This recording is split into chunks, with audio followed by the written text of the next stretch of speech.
Besides the IDF, Israel's army, being one of the strongest armies in the entire world, it is also a great and positive influencer on Israeli society. Shalom, my friends. This is the Kiva Gers with Israel in 5, where we give you Israel in 5 minutes. Please like and subscribe. And if you have any questions or want to keep the conversation going, please do so below in the comments. As you may know, Israel is a small, tiny little country, and we have a lot of enemies on all sides. And that is why, since the creation of the country, army service has been mandatory. Kids in Israel, when they're 18 years old, they go into the army and they serve, depending on where they're going, from 2 years to 3 years, 4 years, sometimes even 5 years. Sometimes, of course, people make a career out of it. But at the minimum, 2.5 years, if not more. And it's an obligation, it's a necessity, it's what we have to do here, right? We need an army at all times, and we need lots of soldiers in that army because of all of our enemies and all of the security threats and issues that we have dealt with since day one of this country. And as a result, the army, the IDF here, has a great influence on all of society, right? To take you a little bit through the process, first of all, kids here grow up knowing that they're going to go to the army. I know I grew up in America. You might be able to hear my accent. I grew up knowing I was going to college right after high school. And especially when I got to high school, so much of my academic work and so much of my so many of my thoughts were geared and focused on getting into college, doing well now so I can get into a good college. Well, here in Israel, it's very, very different.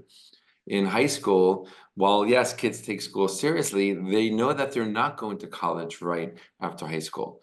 They're not going to go to college until after the army, right? And I'll just say this right now, even though it's a little bit out of order.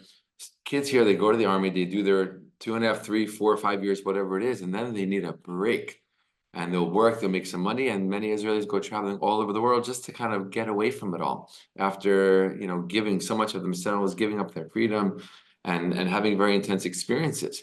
And then only then do they come back and they'll go to college. So many Israelis won't go to college until they're 22, 23, sometimes 24, 25, 26, even depending on, again, what their army service was and how long they went traveling for afterwards. So high school kids here, again, while they know that school is serious, they're not thinking about college right after. They're thinking about the army, and they want to, many of them at least, want to get into a good unit. So it really influences their life already in high school in terms of physical fitness, getting ready, doing all kinds of things that when they do go to their first what's called gibush, their kind of tryouts for different army units, that they're ready, that they're fit, that they could pass the different tests that are placed in front of them. And then when they're 18, they could take a gap year. Some Israelis do take a gap year, all kinds of study programs, different things that people can do. There are religious gap year programs, there's non-religious gap year programs, all kinds of things.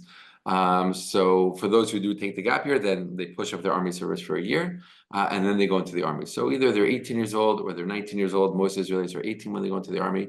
And that's it. They put on the uniform, they go to the recruiting office, and that's it. Right? Their life now, so to speak, belongs to the army, and they're really giving up their independence, their freedom, and their everyday decision making to the army, to the country, to their people, right? To really help protect their people. That's an incredible and awesome responsibility at such a young age. And kids who go to college when they're 18 years old, they have responsibility of their class and tests and homework and all that. But there's also, let's be honest, a lot of partying that happens in college. Not the same in the army. It's really, from day one, they decide everything. What time you go to sleep, what time you wake up in the morning, when you can do this, when you can do that. And it's all, again, for the general goal of protecting this land, this people, this nation. And it's an incredible thing to see kids, really jump into that. Of course, on one side, they have to do it, but they do it with such desire and such commitment and such passion.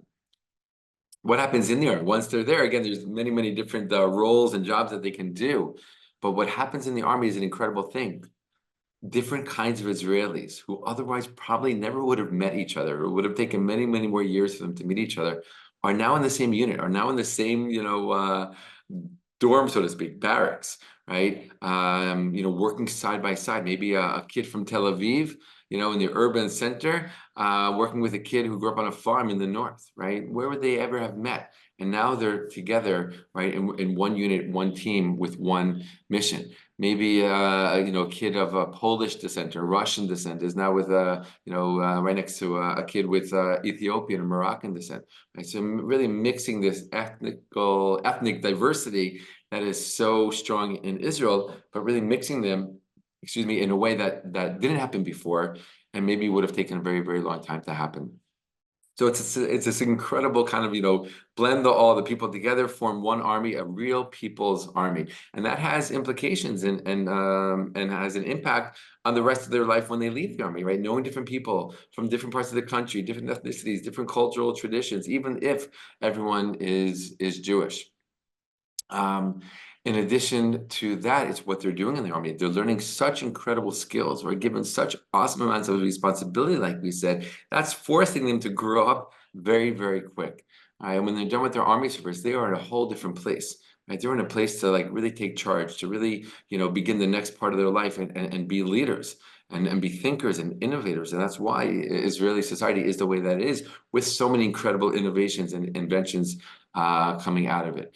So really, we see that the IDF, besides being this incredible protective force of the Jewish people in their Jewish homeland, in our Jewish homeland, one of the strongest armies in the world, it really has this beautiful and very powerful impact on all of a society because of the experience that all of these different soldiers go through. And now, especially during these times, we want to send a special blessing to all the soldiers, that they're safe, that they are protected while they're protecting us, and that when this is all done and over, that they come home complete, as we say in Hebrew, and safe, and able to continue on with the next part of their own lives.